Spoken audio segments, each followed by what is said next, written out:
welcome back to my channel. Today I am with the fabulous cozy mystery author, Victoria Gilbert. You guys might remember her from one of my favorite books, aka my favorite book in the Cozy Mystery Book Club, A Murder for the Books. I mean, the cover's so cute. My publisher does great covers. So I was gonna read your bio. It's Okay. very official. Victoria Gilbert, raised in the shadow of the Blue Ridge Mountains, which I love saying that, turned her early obsession with reading into a dual career as an author and librarian. She holds a BA in theater, an MA in library science, a second MA in liberal studies, so impressive, is a member of Sisters in Crime, International Thriller Writers, and Mystery Writers of America. Victoria has worked as a reference librarian, research librarian, and library director. When not writing or reading, she likes to spend her time watching films, gardening, or traveling. She lives in North Carolina with her husband, son, and some very spoiled cats. Yes, very spoiled cats. And I have to ask the cats' names. The oldest cat is named Georgie. He's a striped tabby. And both my cats are rescues, so they were from shelters. Aww. And the second cat is a very fluffy gray cat that is called Amelia. It was named for Amelia Pond in Doctor Who, because we're Doctor Who fans, my husband and I. I knew I liked you.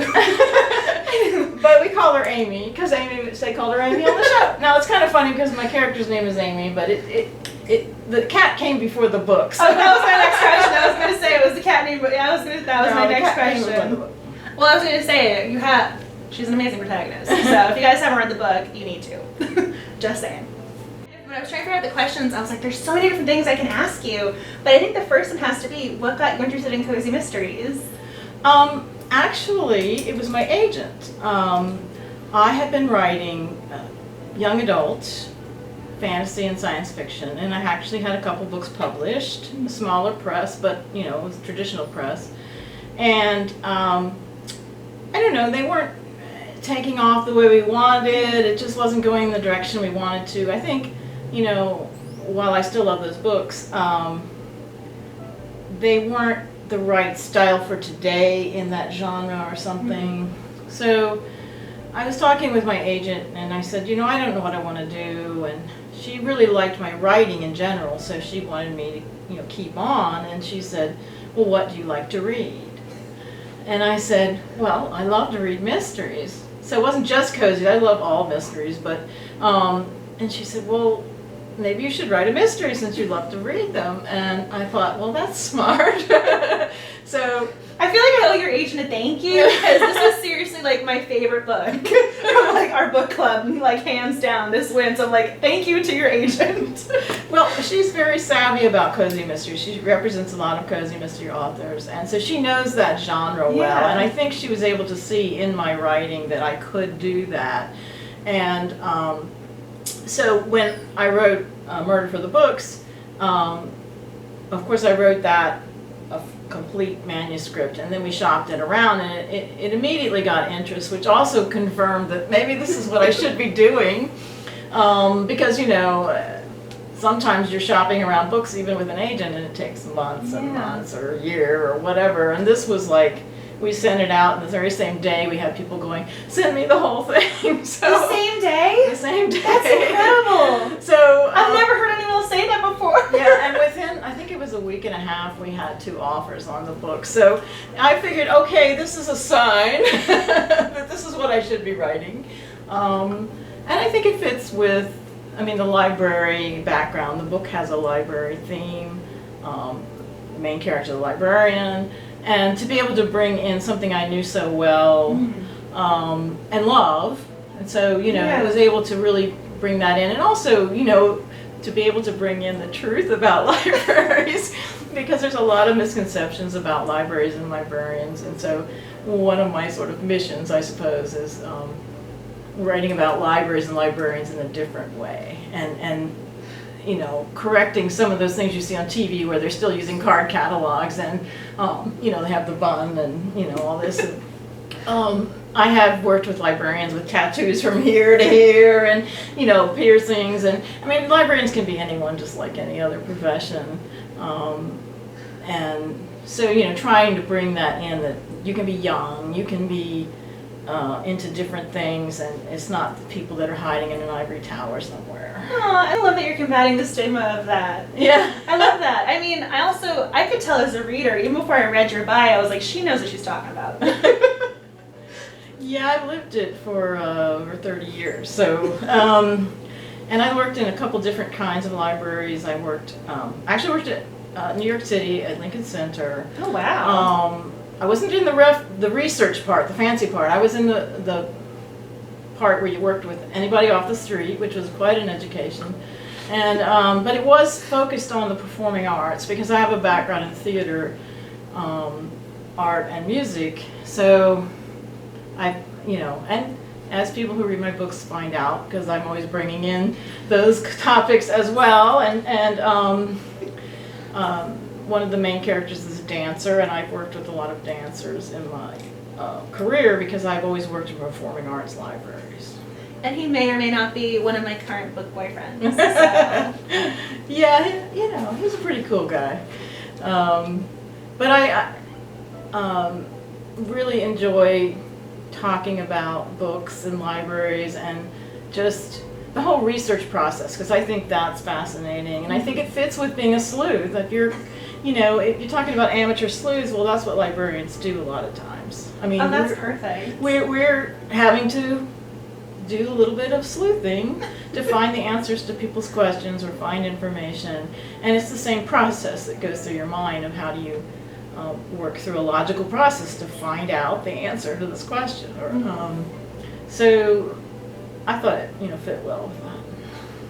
I mean, that's really interesting that you say that, because the first thing I thought of was how you have a very active sleuth. She's actively sleuthing. Yeah. And so when you said that, like, yes, there is an agency with that. I mean, it is true in the library world. The image sometimes is people sitting back reading books, and let me tell you, as I've told my editor, who also agrees because she doesn't get to read very many books except for the ones she's editing, is that librarians don't get to read a lot of books on the job. You're not there to read books. You're there to help people or catalog books, or do whatever it needs to be done with the books, buy books. I did a lot of acquisitions, so I was purchasing a lot of things and reading reviews. I read a lot of reviews. I didn't get to read the books all the time. So it's not quite what people think, a lot of times. And if you think about working with the public, and that's one of the things I wanted to bring forward too, is that Amy and her assistant Sunny in the book, they're working with the public a lot, and that requires a lot of ability to interact with all kinds of people. So you can't be this really super shy, retiring type of person and do that job, because you're going to deal with everything. I love Sunny. Yeah.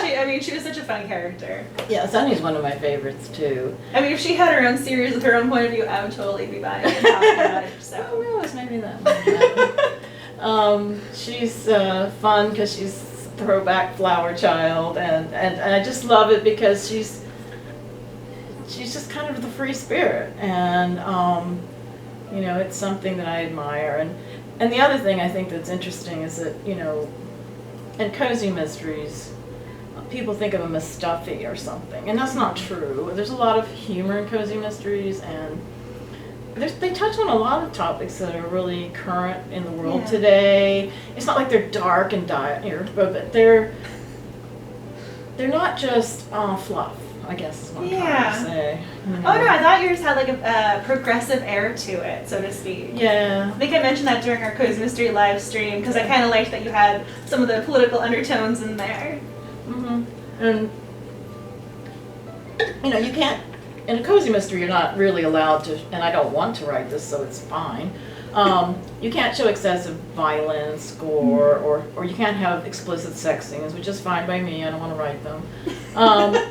But you can intimate all kinds of things, which I do. And I'm a person who's over of a certain age, and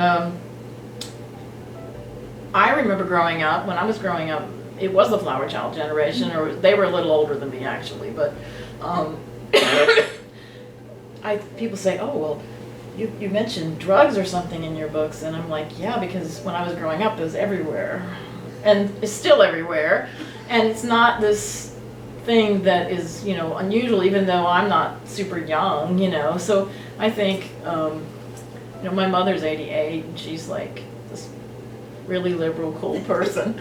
And she's aware of all, she watches the news, she knows what's going on. So I think, you know, the idea too, and then you'll see in some of the characters, because I have older characters blended in with the younger ones, that they're savvy and they're with it and they still have a life and they even have romance, which, you know, and because people don't, you know, stop living when they're suddenly, you know, 50 years old. Life doesn't just stop. Things go on, and that's why with Aunt Lydia and yeah, I have her have a boyfriend eventually. You know. I was like, spoiler alert. Yeah, spoiler alert. That's not a big spoiler though. I mean, I have to ask you if you have a favorite cozy mystery that you've read or come across. Oh gosh, I hesitate to say because actually I don't. I mean, I like a lot of different people, and I have this thing about singling out. Maybe it's from being a librarian, you know, like picking, because then I always feel like I'm leaving other people out. I can mention people who, they're not really cozy mystery authors, but people who influence me as authors. Mary Stewart was a very big influence on me. And she wrote, people who don't know, they know her from Crystal Cave. Some people know her just from the Merlin Saga, which is a fantastic trilogy. It's actually 4 books, I think.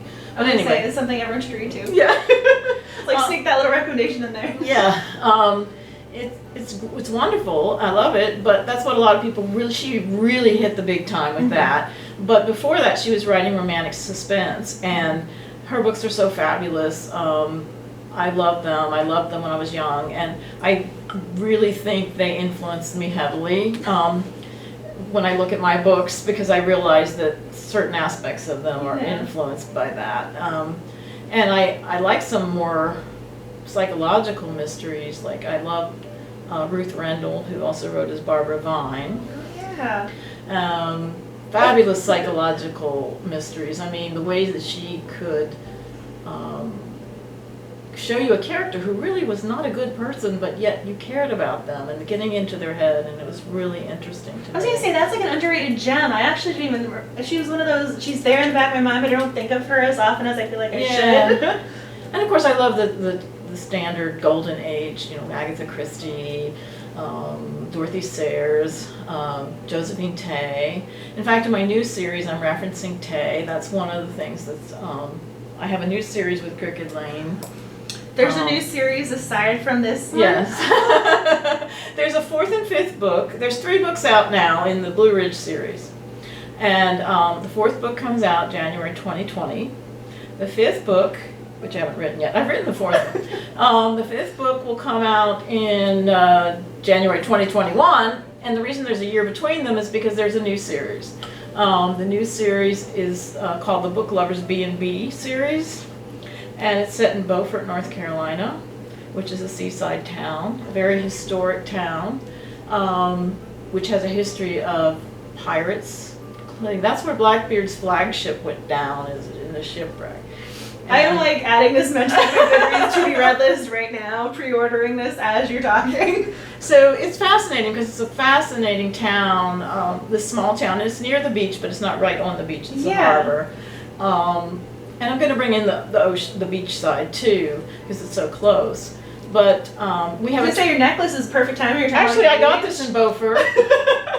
We go to Beaufort every year because we have a timeshare over at Atlantic Beach, which is right next door. Oh, so again, you're writing something that I know, because when my publisher said they'd love to have something in North Carolina, maybe at the seaside, I said, well, the area that I know is this particular area. And it's also an area that I can get to and research and, you know, have been there many times. So I felt more comfortable. I really like to feel like I can speak with some authority about an area, you know, when I'm writing about it. I know you can do lots of research, but there's something about having been there and experienced the weather and everything about it that makes a difference. You can get the little details. Yeah. So that series, the first book will be out in June of 2020. And so that's why there's going to be a year between the Blue Ridge books, because right now I'm writing the first book in the new series. So. And meanwhile, like, I hope she's typing very, very quickly. I hope she's typing very quickly. Well, I have to, because I have pretty tight deadlines, actually. Spoiler alert, I'm going to be posting about this everywhere now. But the fourth book is written. I'm not going to spoil anything. And that one has been turned in and approved, and it's going through copy edits and so forth. So that one, I haven't been able to post the cover yet. I've seen the mock-up. It's cute. It's really cute. So I'm excited that we'll get to post that soon. I mean, one of the questions I wanted to ask you was, as a mystery reader and writer, what do you think makes a really good mystery? I actually think, personally, for me, it's the characters. Because the mystery is important too. But if you don't buy into the characters, if you don't buy into the psychology of what is going on, and what caused this mystery to happen, and what they're looking for, pardon me, I don't think the reader can be invested if it's just, what makes Sherlock Holmes, people love the stories. Yes, there's great mysteries, that he logically figures out all these wonderful things. But if it wasn't Sherlock Holmes, if he wasn't that character, you wouldn't care. You wouldn't care if it wasn't him and Watson doing what they do. Yeah. So you have to have something that draws people in and says, I want to follow these people on these journeys and help see how they solve it and see how they work through all of this. And you're there with them. And I think that you have to be invested in them to want to be there and follow them. So this is a perfect segue into my next question. Do you have a favorite character that you've written? Yeah, and ironically, I forget if I mentioned this, that he was the added character. I love Amy and Richard, and I love all my characters, actually. I even love the villains, because, they're fun. But strangely, when I was wrote the first manuscript that was picked up by my publisher, and we got a 3-book deal, my editor, who's wonderful, Faith Black Ross, by the way, she gave me really great notes, and one of them was that, I was new to this, and she said, well, I think you need another red herring in this book, just one more, maybe another character. She didn't tell me who it had to be or what it had to be or anything. She just wanted another suspect. And somehow, out of that, Kurt Kendrick was born. And if you haven't read the book, Kurt is a 70-something man who is, I always say, picture Ted Danson, because that's who I picture. Very tall, very imposing guy, and he's very smart. And he has a sort of gray background, nebulous business dealings, and there's some questions about his legality of some of his actions, but he's fun because he is that character that you can't quite figure out. Yeah. And he's just fun to write. I mean, I love all my characters, but for somebody fun to write, he's just so much fun because he's an enigma in a way, and it's just fun to explore. What was really going on here? Which is perfect for mysteries. Yeah. He has a background, mysterious background to go along with. And he's one of those that I show an older man who's very vital and very still physically able, mentally, And, to me, I like the mix of young and old characters. I was going to say, this goes right back around to life doesn't stop at 50. Right, exactly. And, that you don't have just a bunch of people all of the same age, because that's not what life is like either. You have young people, you have older people, and in a community, and that's the thing with cozies, is you really have to develop a community too. The town, the people, the different people that come in and out, and they may only be there for a scene or two in a book, but yet you have to establish that these people are part of that community. Yeah. I mean, that's why I love cozies. I mean, that small town vibe. There's just something about that. It's very Hallmark, and I love it. And, you know, there's a dark side to small towns, just Yes. like any other thing. There's the murderous The side murderous as well. side. Cabot Cove comes to mind. Oh, poor Jessica Fletcher. The Yeah. Oxum's razor was like, yeah, did she commit the murders? Really, because she was the only one always there. But, of course, Taylorsford in my book is based on the towns. It's not based on one town. I grew up in an area very similar to what I've written about, and I didn't take one town, I took 3 or 4 of the towns that I knew, and I kind of mixed them up. Made a little amalgam of them. Yeah. Do you have a favorite book that you've written thus far? The next one. See, everyone watching this right now is me going, okay, I really need to read the 4th book in the series. Well, I mean, the funny part is I'll always say the next one because, you know, my striving to make each book better. Yeah. So, you know, writers, like most people who do something in the arts,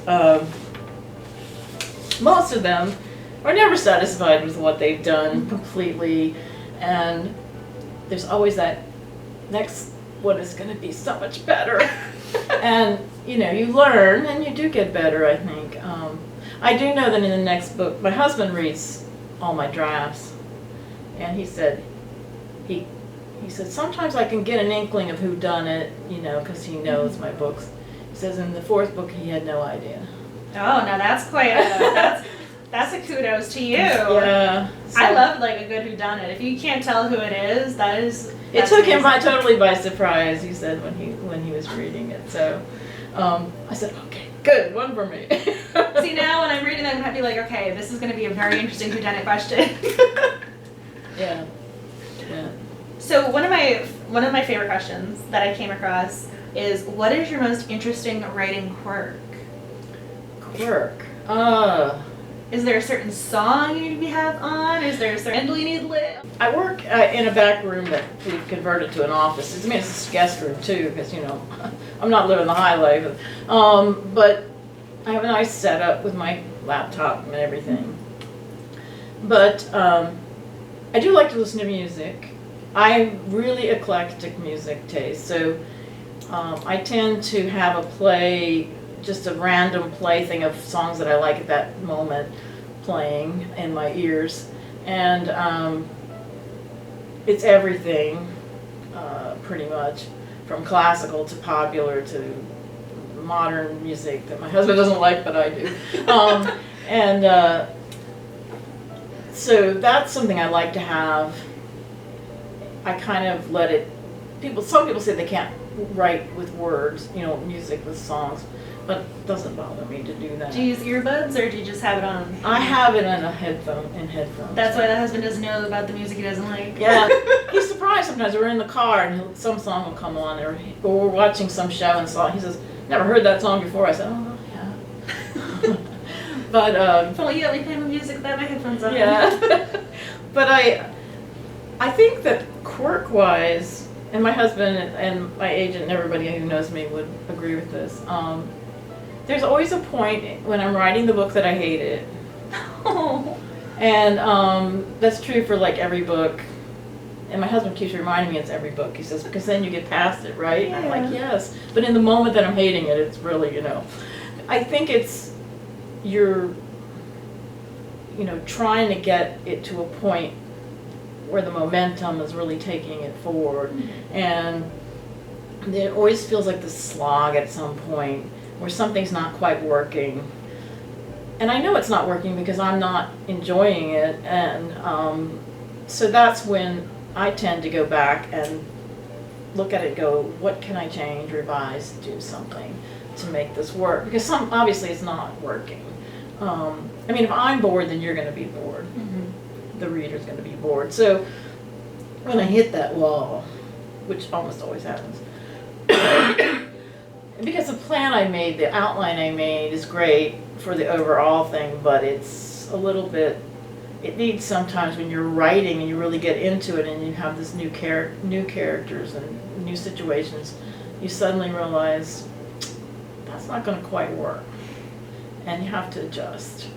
I was curious, I don't think I asked you this during the live stream, but if your book was adapted into a movie, who would you like playing the main characters? I mean, I heard Ted Danson earlier, so I know he's cast. The only one that I actually have found somebody that I thought would be perfect is Ted Danson, because Ted Danson is 70, unbelievable, but it's true. I looked up his information, and he's about 71 or 2, so he would be the perfect age, the perfect look. He has that right charm and everything that would be necessary. I've looked. I haven't found, and you know, readers can send me their info, their suggestions. A perfect Amy or even a perfect Richard yet. I haven't found them. Starting right here, a little question mark for Amy and a question mark for Richard. So in the comment section, you guys have to cast them. Yeah, because, you know, I would love to. Now, bear in mind that while Richard doesn't have to be a dancer, I mean, they could body double for the big dance scenes, I suppose.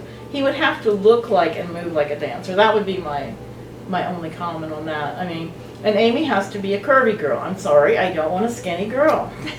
Because part of her story is her coming to terms with loving herself, not being a skinny girl, and that Richard loves her and he likes her the way she is. And that to me is an important part of the story. And I would hope they wouldn't, you know, take that out of the story. But because that was one of my favorite scenes in this book, is he has a choreographed dance number that has to do with different body sizes and shapes, and that just, I was sitting there in my bed crying. It was just really touching and moving. It's tied to something from his past, and that's important to me because I have worked with a lot of people as a librarian at a school that was focused on the performing arts. I saw the struggles of people in the performing arts who look different. I don't mean just whether it's weight or whether it's height or whether it's their look or whatever, you know, their ethnicity, anything. It's a struggle, and so I always like to talk about, you know, how there should be more diversity in those areas, that not everybody has to look the same to be a star or to succeed in something.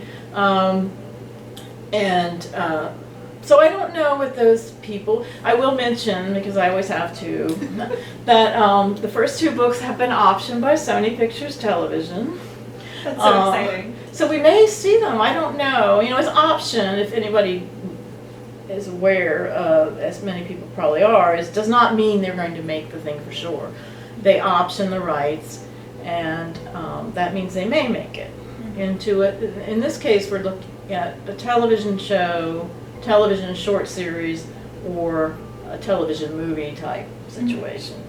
So I don't know if that will happen. I'm sitting here going fingers crossed. But you know, you can always talk to Sony, send messages to Sony Pictures Television. We'll see what happens. That's so exciting, though. Yeah, it is. So if you have any suggestions for who should play Richard and Amy, please comment down below. Or Sonny, or Aunt Lydia. My husband has these ideas for Aunt Lydia. He thinks it should be, who did he have? He thought Blythe Danner would be good for Aunt Lydia. Oh, I like that casting. Yeah. I mean, she's also phenomenal. Yeah. Because he just pictured her, that classic, you know. Oh, yeah, she has that air about her. Yeah. So everyone has to comment with your dream cast for Murder for the Books. I did want to ask if you had any advice for aspiring cozy mystery writers. Any aspiring writer, really. First of all, I want to say to all aspiring writers that I always wanted to write a book. I always loved writing. I wrote from the time I was very young. I first learned to write. I wrote poetry, short stories, little kitty things, you know. But I never finished writing a book. And life got in the way, and I did all these other things. And I was working, and, you know, got married, I had a kid, all these things. Got 2 master's degrees. Yeah, various things I was doing. But, so my first book, I did not finish writing my first book, which should never see the light of day and is not going to, until I was 56. Wow. And my first book was published when I was 58. So I always tell people this because I want people to know it's never too late. That if you want to do this, you can, and that you shouldn't say, well, I've missed my chance. And that it's not true. You're gonna make me cry. This is so moving. Because I really, I hate seeing people, and I see this all the time, and I'll see it online where people are talking about their writing dreams, and they say, well, I'm 39 or I'm 40 something, and I haven't made it. And I always say, don't give up. I know people who've gotten deals in their 60s, I think it's really important to just not worry about that and just do what you want to do. Write what you want to write. The biggest thing is that you can have a lot of failure in the beginning, and it's okay too. You can, have books that you wrote that never get sold or agents don't pick them up. If you believe in what you're doing and you know that you're good, just keep going. So there's no timestamp that says this is it, And I know a lot of people who've had written 5 books, shelved them all, and then the 6th book they got a big deal on it. So I think there's a lot of rejection, and you have to just it's hard. It's tough. It's a tough business. You'll get rejected after you get the agent. You'll get rejected after you get the deals. You get bad reviews, or the rejections, they don't stop. They don't stop, and you have to stop worrying about it. Yeah. And just because you got a deal on one series doesn't mean that you're gonna be forever getting deals. So the thing is to just keep trying different ways and experiment. And I'm a really big believer in experimenting.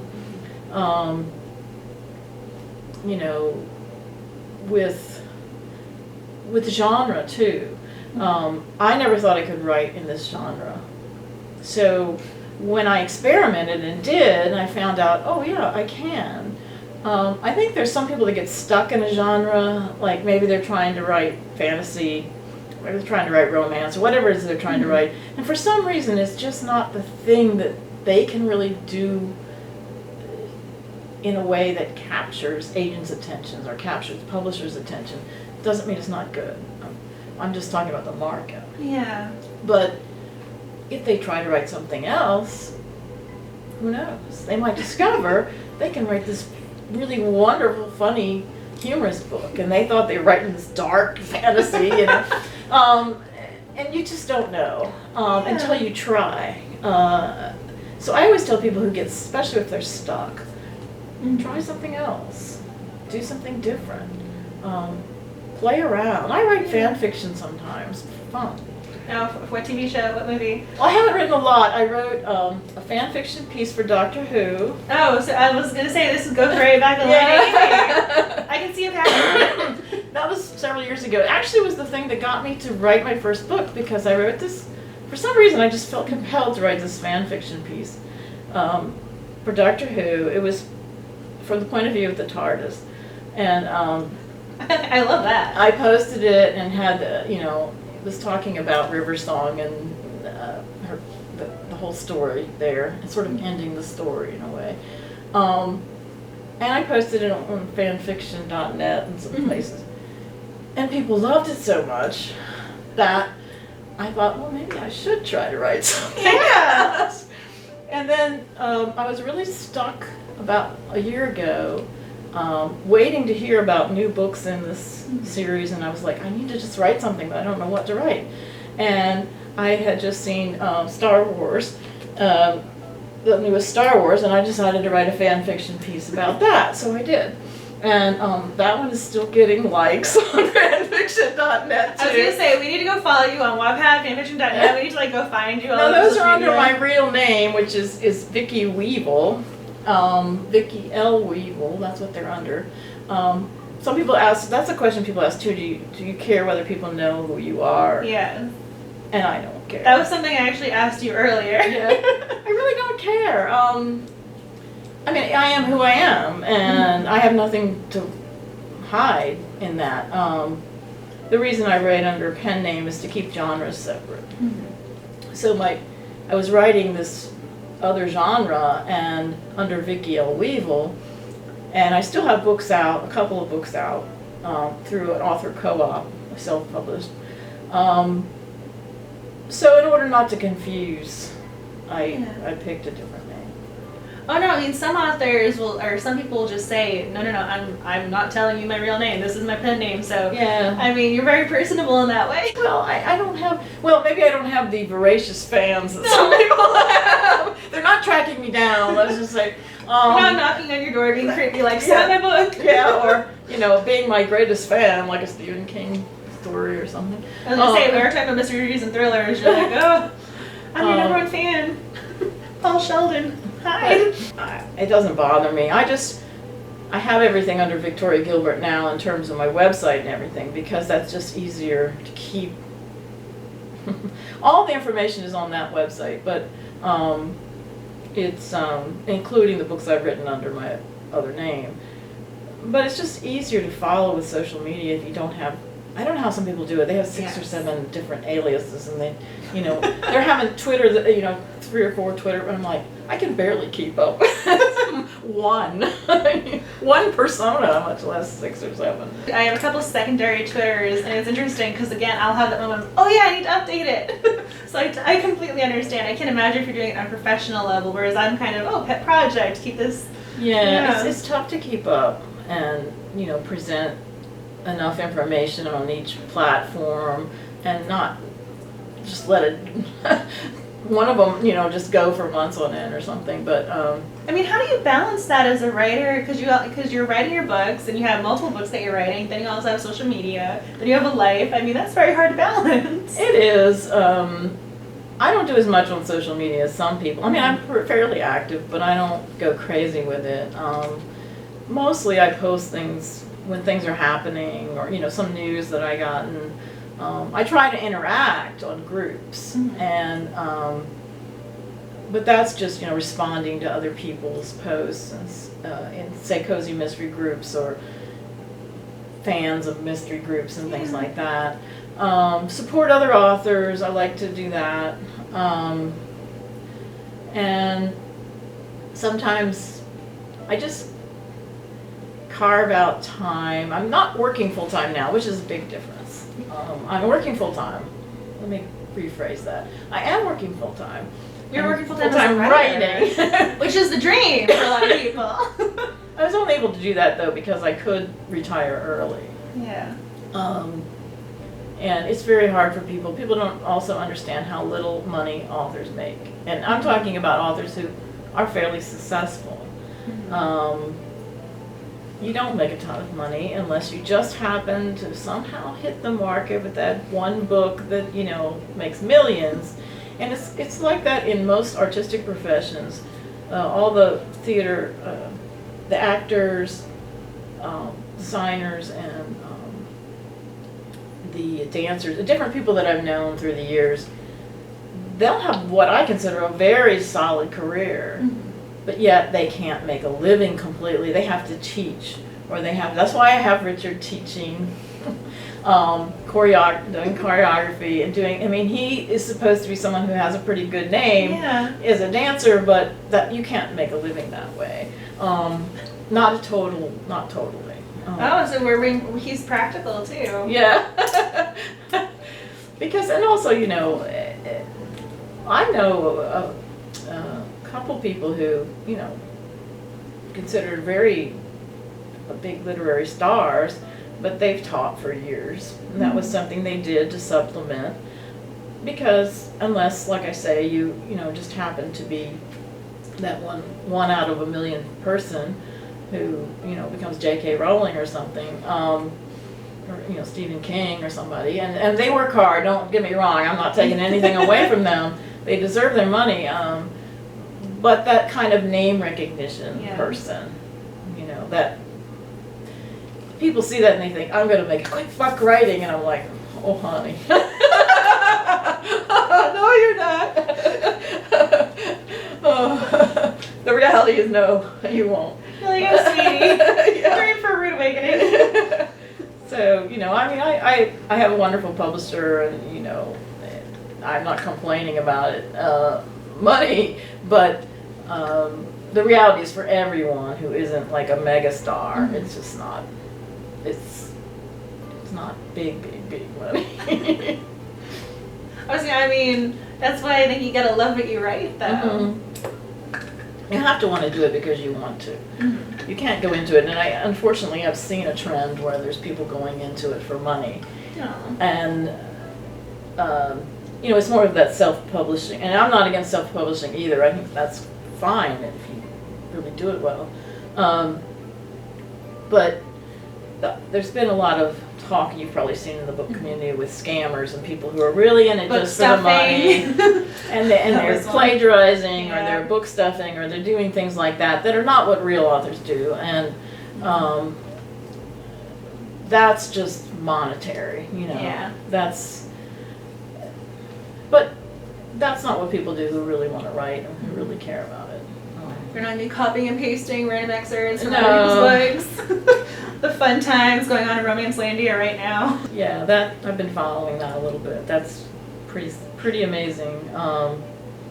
But that goes back to people just looking at it as a quick buck. Yeah. And that's not what, and the other thing about writing is that it's a slowly building process, just like anything that you're developing. So when you start out, you don't have that many books out, you know, you're not getting as many royalties, whatever, but over time it builds up. Yeah. And I have to respect people who really put the time in, and you know, they worked hard for a long time to get to the point where they are, and that's why I don't cut down other authors just because they're famous or popular or something.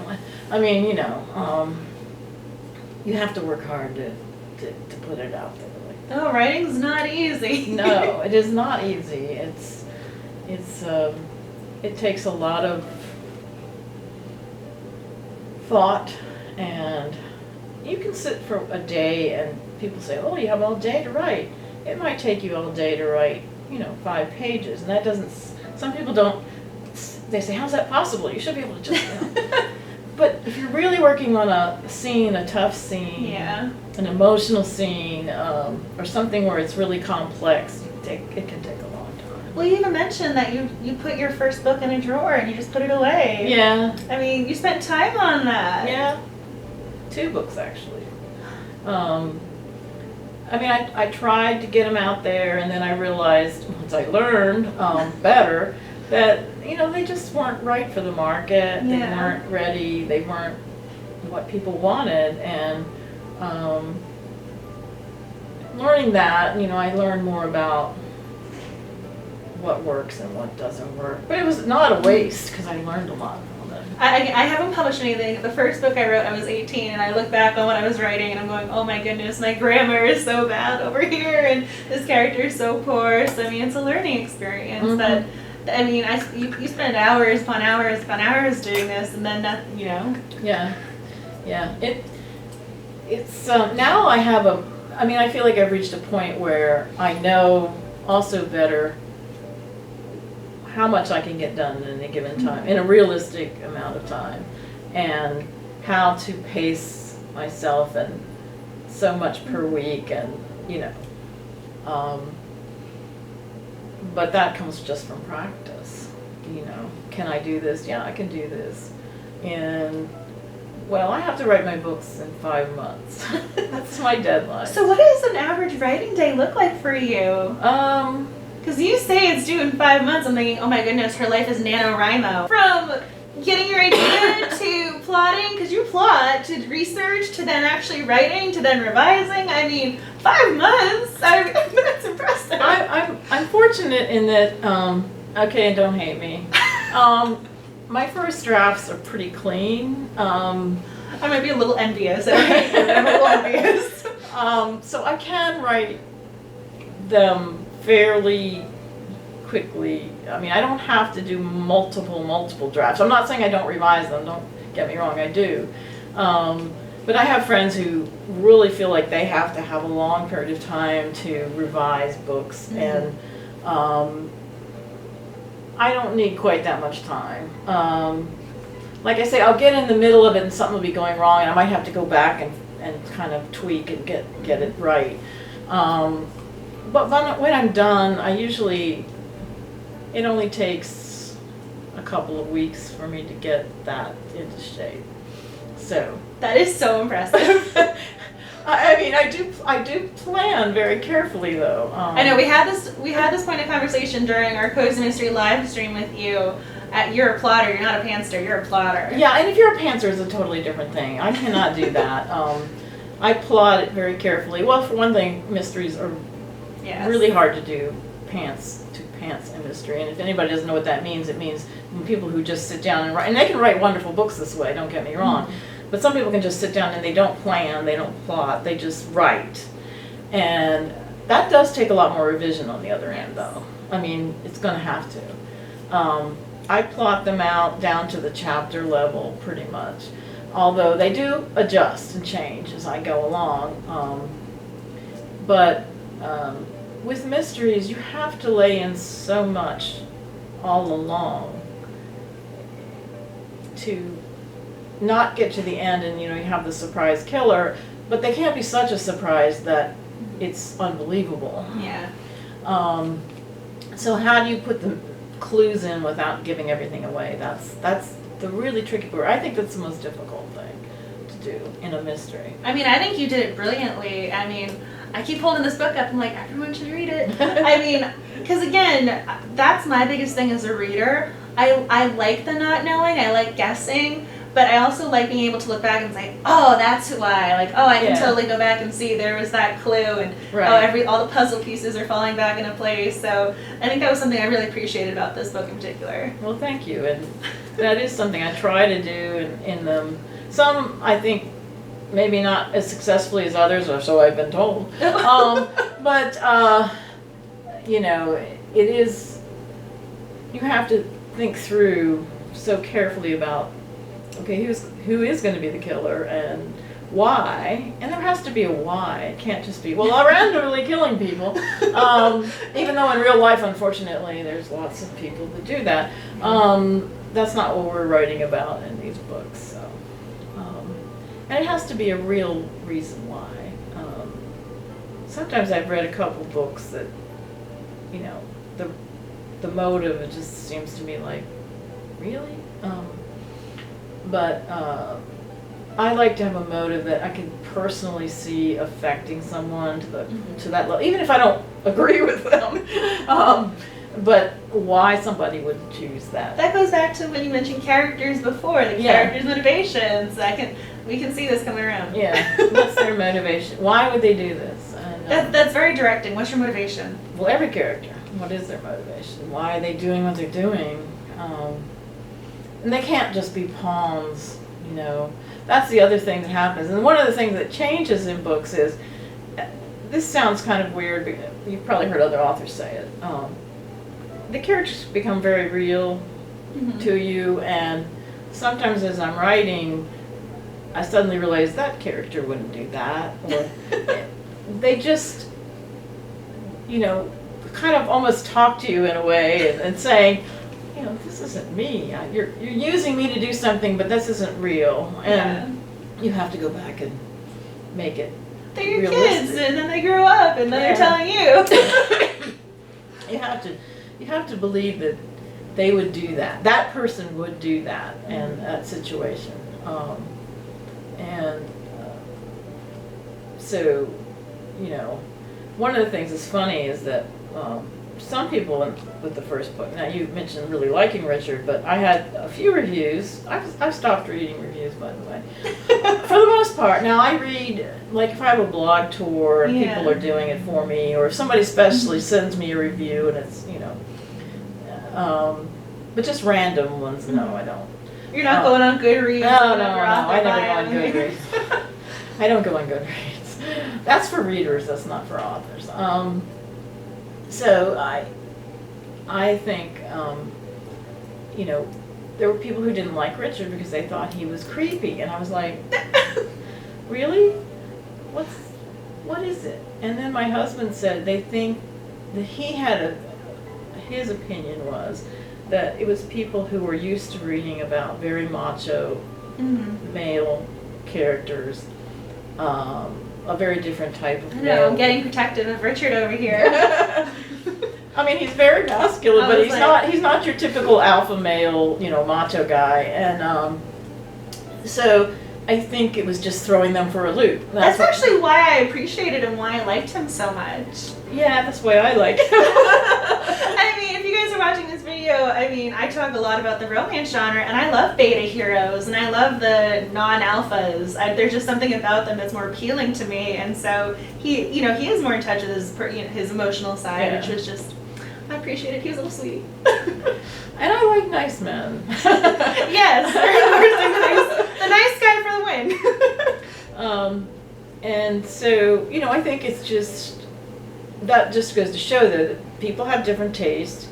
And that was another thing, just, for people who are writing, you have to understand that not everybody's going to like your books because everyone has such different taste that even if your writing is stellar, there might be some trigger in your book that they just like, I hate that kind of thing, and then they're not going to like your book. And it's really nothing you can change, because if you change that, you're changing who you are and what you're trying to say. And you can't do that, because you can't make everybody happy. You're going to be working very, very hard for a very long time with very little success if you do. Yeah, but you just have to write your truth. That's what I always say. Well, Richard's my truth, and I love him. Again, he's a book boyfriend of mine. That's something I had to learn, though. I was like, at the very beginning, thinking, oh, if I write well enough, everybody will like it. And then, of course, that's not true. But, and it's okay, because you really love it. So, the people who really love your books, or, really like your writing or whatever, that makes it worth it. And you have to remember that those people do love your books, like your writing. So that, somebody who doesn't, it's their taste. It's nothing wrong with them. There's nothing wrong with you. It's just the way it is. That's a very healthy writing attitude to have. I finally realized, oh, well, look at all these other people. And other friends of mine had the same experiences. And so, you just kind of learn, well, you just can't please everybody, because I don't like everything. And one of the things I always think about is music, and how, there might be a song or a singer or somebody who's actually very talented, and I can actually look at them and say, well, you're very talented. I don't like your voice, or I don't like what you sing. Yeah. But I can't say, well, they're not talented. Yeah. So that's just my taste. Yeah. So it's the same thing. It's just a very healthy mentality to have. Well, it helps when you get older and you see a lot of things. You've been through the mill, so to speak. You're like, I learned from experience with this one. I do have some very quick, hopefully fun questions. All right. These are either or. Okay. Tea or coffee? Coffee. Hot or cold? Cold. Movie or book? Book. Cubed ice or crushed ice? Crushed. Coke or Pepsi? Coke. Morning or night? Morning. Paperback or ebook? Paperback. Winter or summer? Summer. Vanilla or chocolate? Chocolate. Pancakes or waffles? I like both. I have to say both on that. Cake or pie? Pie. Starbucks or Dunkin' Donuts? I don't frequent either one. I guess the Dunkin' Donuts, because they have some good donuts every now and then. Mac or HP? HP. Pen or pencil? Pen. I was also going to ask, protagonist or antagonist? Oh gosh, I love them both, so I can't really answer that one. Nothing better than a good antagonist, though. And then a very random one to end it, salad or squash? Salad. I also have a couple other random ones if you want to go for random. Oh, let's go random. Okay, train or bus? Train. Zoo or aquarium? Both. You can say both. Both. Beach or mountain? Both. Christmas or Halloween? Christmas for sure. Silver or gold? Silver. And then the most random one that I could think of, freckles or dimples? Oh, people can look cute either way. That was my most random one, aside from the waffles, which I was very happy about. So, for YouTube, you have to have a thumbnail image, right? Mm-hmm. So I have little mystery items over there. Okay. So you can choose anything you want, and if you could stage a murder, how would you do it with those items? You can make me the murderer, you can make me the victim. I'm letting you do whatever you want over there. We have Sherlock Holmes hats, we have magnifying glasses, we have fake little teacup cutouts. So you have to hold the giant bottle. Okay, am I doing the red or the green? Red. So am I poisoning you? I'm the bad guy? Yeah. Okay. And let's see. I love that you're going for it right now. I have a big head though. Not quite fitting. But see, I'm going to be hiding behind my hat. I feel like I need to do a mischievous little I don't know how, like a little twirly mustache moment over here. Yeah. Like, I'm pouring it into, do we have a glass? Yes, we do. We have a fake teacup. So I got the evil little twirly mustache going. Yes. I'm trying to pour this in my coffee. Like, okay, so. I have done the hat thing so that I don't really notice. I got my little twirly mustache going.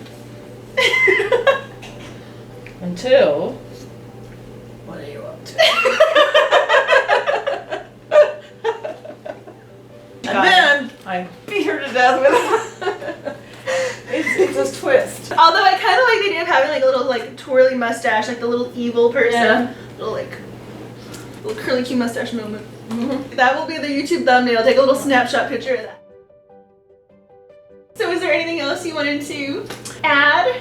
No, just that if people are interested, the quickest way to find out more about my books or where to get them or what's happening in my life or where I'm going to be like here at Malice, then is on my website, which is very simple. It's victoriagilbertmysteries.com.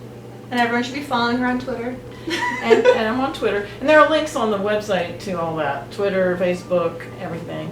Because I try to keep that updated with my events and when the books are coming out and the new books. That I now have to wait patiently for. And there's information about the newest series on there. So I'm writing that now. It's very different. Which I'm so excited about this series. And it's fun to try to do something different. New characters. Yeah. And different setting. But I'll be switching back and forth. And hopefully, we know for sure there's 5 books in the Blue Ridge series, and we hope there's more. So we just have to see how that works out.